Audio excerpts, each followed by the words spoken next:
The answer is still no thanks. New Jersey's Republican Governor Chris Christie said today he reconsidered running for president. A couple of little girls gave us all a Texas-sized lesson in giving when they donated their hair to help children in need. Brian Yost, he was convicted for oral sexual battery as well as indecent behavior to a juvenile.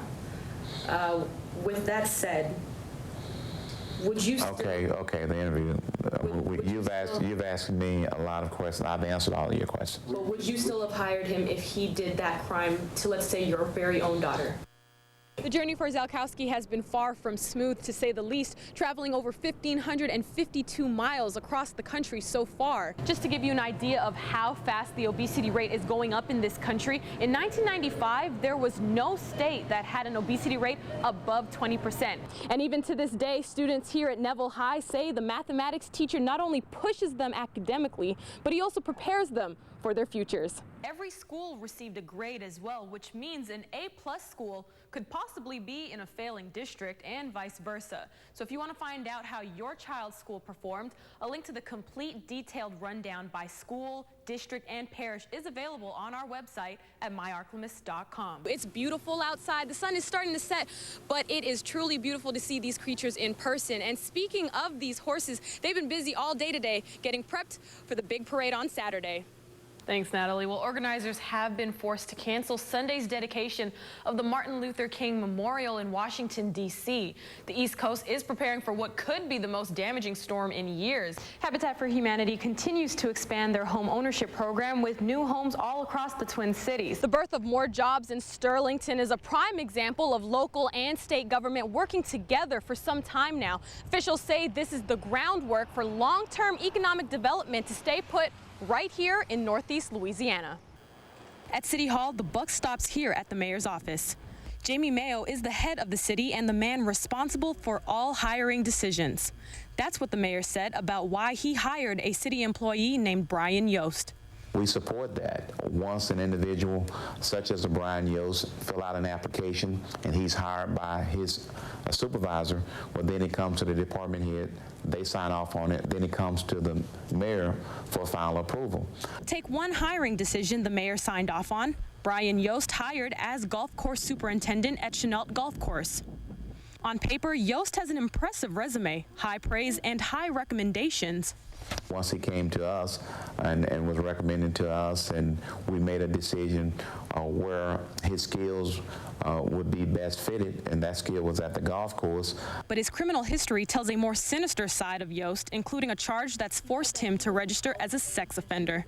In 1998, Yost was charged with 3 counts of oral sexual battery, 3 counts of indecent behavior with a juvenile, and 1 count of sexual battery. Oral sexual battery charges involve a victim who's younger than 15.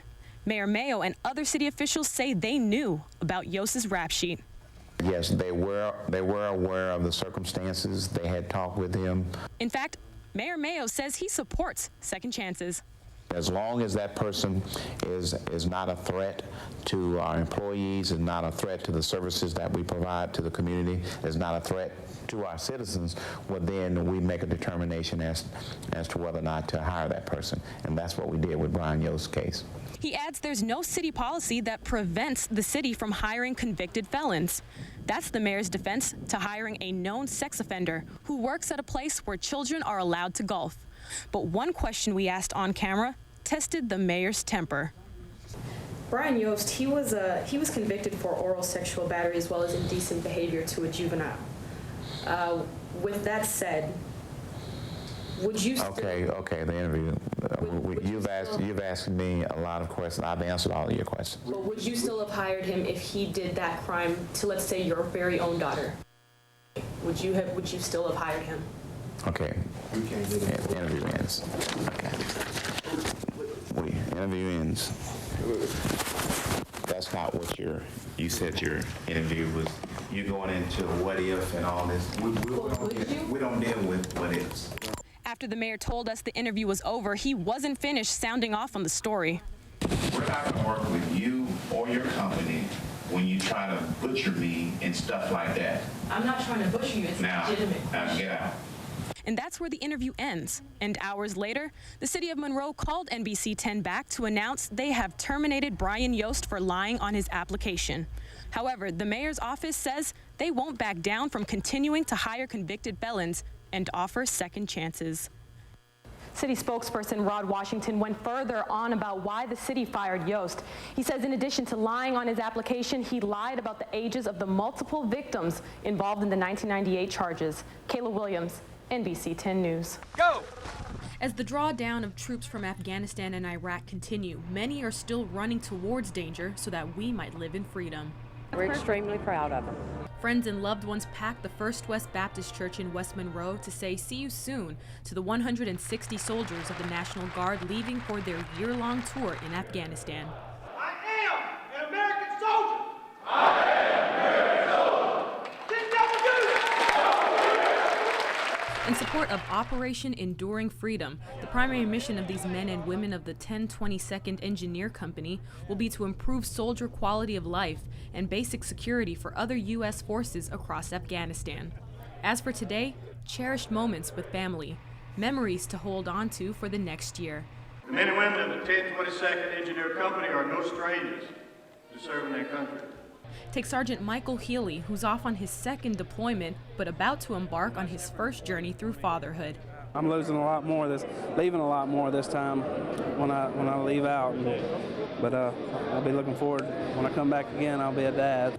And Specialist Richard Garcia, who will return to Afghanistan on his third deployment, just 1 month after a roadside bomb killed his brother, Army Staff Sergeant Michael Garcia of Bossier City. It never gets easier. Just you get prepared to, you miss a lot of things while you're gone.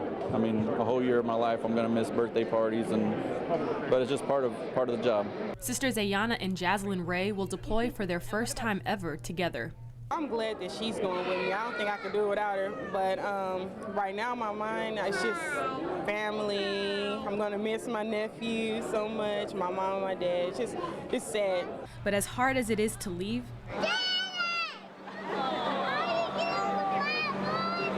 it can be just as hard to stay. Catherine Latendry of Ruston said goodbye to her husband and son as they both left on their first deployment together. As folks wave and tears fall, many wait for the day that they'll be able to wave welcome home. We love all of them. We appreciate the service and what they're doing, and just to be safe and come home, even if it's a year later, we want you home safely. Hurry up and get here. Yeah, just hurry up. Words of encouragement for the country's most brave. Kayla Williams, NBC 10 News.